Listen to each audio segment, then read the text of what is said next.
गरीब बहू के अमीर सपने। संजना एक गरीब घर में पली बड़ी थी, लेकिन वह हमेशा अमीरों की तरह रहना चाहती थी। उस संजना का शादी होने के बाद उसके ससुराल वाले भी उसकी तरह ही गरीब थे। हे भगवान, मैं तो एक झोपड़ी से निकलकर दूसरे झोपड़ी में आ गई। शादी से पहले मैंने क्या क्या सपने देखे थे, लेकिन मेरे ससुराल वाले तो मेरे बाप की तरह कंगाल निकले। अभी वहाँ संजना का पति विकास आ जाता है। क्या हुआ संजना, क्या सोच रही हो? ये घर तुम्हें पसंद नहीं आया क्या? घर कहाँ है, ये तो किसी भैंस के तबेले की तरह लगता है। ऊपर से हमारे घर में सुख सुविधा की एक भी चीज नहीं है। मुझे तो बताया गया था कि तुम बहुत अच्छा कमाते हो, फिर इस तरह भिखारियों वाली जिंदगी क्यों जी रहे हो? संजना, मुझ पर पूरे परिवार की जिम्मेदारी है। मेरे 2 छोटे भाई बहन हैं, उनकी पढ़ाई का भी खर्च मुझे ही उठाना पड़ता है। खैर कोई बात नहीं, धीरे धीरे तुम्हें इस घर में रहने की आदत हो जाएगी। इतना बोलकर विकास अपने काम पर चले जाता है, लेकिन जब वो शाम को काम पे वापस आता है तो उसकी पत्नी घर के बाहर बैठी देख हैरान हो जाता है। अरे संजना, तुम इतनी रात को घर के बाहर क्यों बैठी हो? अरे बेटा, मैं तो कब से बहू को समझा रही हूँ कि घर के अंदर चल। आस पड़ोस के लोग इसे देखकर तरह तरह की बातें कर रहे हैं, लेकिन ये तो अपनी जिद पर अड़ी है। संजना, बात क्या है आखिर? बात कुछ नहीं है। मुझे घर के अंदर गर्मी लग रही है और साथ में मच्छर भी काट रहे हैं। अब मैं इस घर के अंदर तभी कदम रखूंगी जब तुम मेरे लिए नया एसी खरीद कर लाओगे। साथ में मुझे एक फ्रिज और दीवार पर टांगने वाला बड़ा टीवी भी चाहिए। सुनकर विकास की माँ और विकास हैरान हो जाते हैं। तभी वहाँ पड़ोसी इकट्ठा होने लग जाते हैं।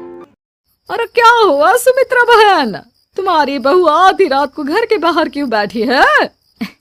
कुछ नहीं कमला, मेरी बहू ना बस ऐसे ही जरा हवा खाने बाहर आ गई थी।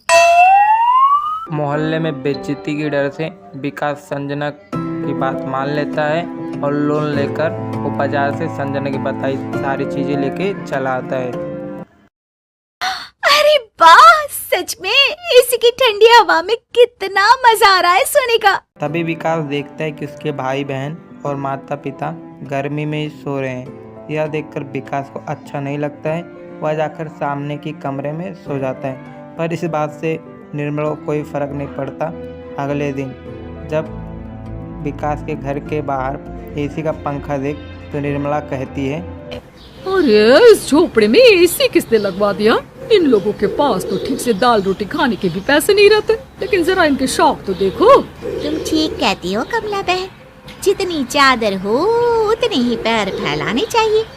ये सुमित्रा तो हमेशा छोटी छोटी चीजों के लिए मुझसे पैसे उधार लेती है, फिर इतनी गरीबी में इसे अपने घर में एसी लगाने की क्या जरूरत थी? अरे कुछ नहीं, ये सब 4 दिन का दिखावा है। देख लेना, जब एसी का लंबा चौड़ा बिल आएगा ना, तब इन्हें इनकी नानी याद आ जाएगी। ठीक 1 महीने बाद विकास के घर पे बिजली का बिल आता है।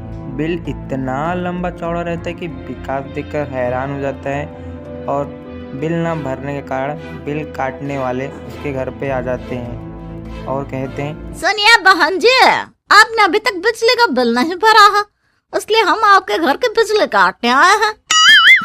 अरे नहीं नहीं, ऐसा मत करिए, भगवान के लिए हमें कुछ दिनों की और मोहलत दे दीजिए। माफ करना, इस मामले में मैं आपकी कोई मदद नहीं कर सकता। आपके पास आज शाम तक का समय है, बिजली का बिल भर दीजिए, वरना हमें आपके घर का कनेक्शन काटना होगा।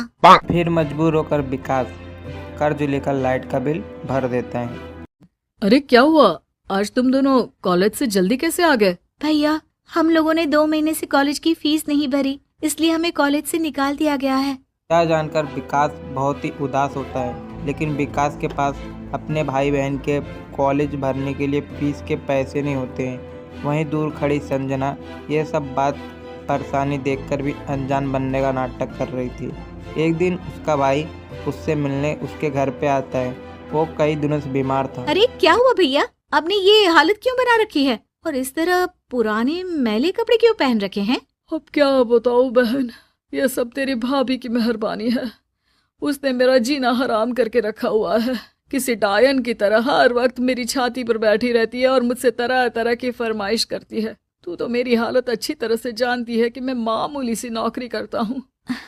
ये सब आप क्या कह रहे हैं भैया? शादी से पहले जब भी मैं भाभी से मिली थी तब तो बहुत सुशील और शांत स्वभाव की थी, फिर अचानक इतनी लालची और मतलबी कैसे बन गई? पता नहीं बहन, लेकिन इतना जानता हूँ कि अगर तेरी भाभी का स्वभाव इसी तरह रहा तो एक दिन मुझे खुदकुशी करनी पड़ जाएगी, क्योंकि अब मैं उसे और ज्यादा नहीं झेल सकता।